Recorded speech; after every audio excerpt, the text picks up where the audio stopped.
4 বছরের রক্তক্ষয়ী যুদ্ধের পর এবার যেন নতুন মোড়ের আভাস। ইউক্রেন যুদ্ধ শেষের দিকে বলে ইঙ্গিত দিয়েছেন রাশিয়ার প্রেসিডেন্ট ভ্লাদিমির পুতিন। একই সঙ্গে দীর্ঘমেয়াদী শান্তি চুক্তি হলে ইউক্রেনের প্রেসিডেন্ট ভলোদিমির জেলেনস্কির সঙ্গে তৃতীয় কোনো দেশে বৈঠকে বসতেও রাজি থাকার কথা জানিয়েছেন তিনি। শনিবার মস্কোয় রাশিয়ার বিজয় দিবসের কুচকাওয়াজ শেষে সাংবাদিকদের সঙ্গে কথা বলেন পুতিন।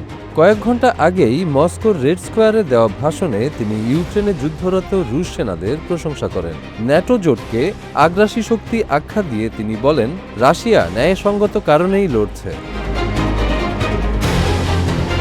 পুতিন দাবি করেন, সোভিয়েত ইউনিয়ন ভেঙে যাওয়ার পর পশ্চিমা দেশগুলো ন্যাটো সামরিক জোট আর পূর্ব ইউরোপের দিকে সম্প্রসারণ করা হবে না বলে আশ্বাস দিয়েছিল। কিন্তু পরে ইউক্রেনকে ইউরোপীয় ইউনিয়নের ঘনিষ্ঠ বলয়ে নেওয়ার চেষ্টা শুরু হয়। পুতিনের অভিযোগ, এই পরিস্থিতি যুদ্ধের বড় কারণ। পরে তিনি মন্তব্য করেন, যুদ্ধ পরিস্থিতি শেষের দিকে এগোচ্ছে বলে তার ধারণা। রাশিয়া ও ইউক্রেনের মধ্যে 3 দিনের যুদ্ধবিরতি শুরু হয়েছে। একই সঙ্গে দুই দেশ 1000 করে যুদ্ধবন্দী বিনিময়ে রাজি হয়েছে। এসব ঘটনায় নতুন করে কূটনৈতিক অগ্রগতির আশা দেখা দিলেও দুই পক্ষ এখনো একে অপরকে হামলা চালানোর অভিযোগ করছে। এবারের বিজয় দিবসের কুচকাওয়াজ ছিল আগের বছরের তুলনায় অনেক সংযত। সাধারণত ভারী ট্যাঙ্ক ও ক্ষেপণাস্ত্র ব্যবস্থা রেড স্কোয়ারে প্রদর্শন করা হলেও এবার সেগুলোর ভিডিও বড় পর্দায় দেখানো হয়। অনুষ্ঠানে প্রথমবারের মতো উত্তর কোরিয়ার সেনারাও অংশ নেয়। ইউক্রেনের কুর্স্ক অঞ্চলে হামলা ঠেকাতে পিয়ংইয়ং রাশিয়াকে সহায়তা করছে বলে দাবি মস্কোর।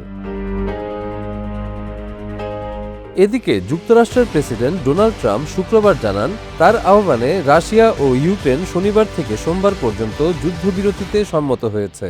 সামাজিক যোগাযোগ মাধ্যম ট্রুথ সোশ্যালে দেওয়া এক পোস্টে তিনি বলেন, এই সময়ের মধ্যে সব ধরনের সামরিক অভিযান বন্ধ থাকবে। পাশাপাশি দুই দেশ 1000 করে যুদ্ধবন্দী বিনিময় করবে।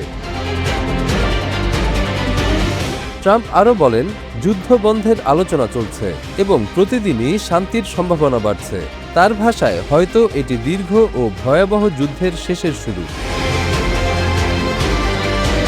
ট্রাম্পের ঘোষণার পর জেলেনস্কি ব্যঙ্গাত্মক ভঙ্গিতে এক নির্দেশনায় বলেন, রাশিয়ার বিজয় দিবস উদযাপনের সময় রেড স্কোয়ার ইউক্রেনের হামলার আওতার বাইরে থাকবে। তবে ক্রেমলিন এটিকে হাস্যকর রসিকতা বলে উড়িয়ে দেয়।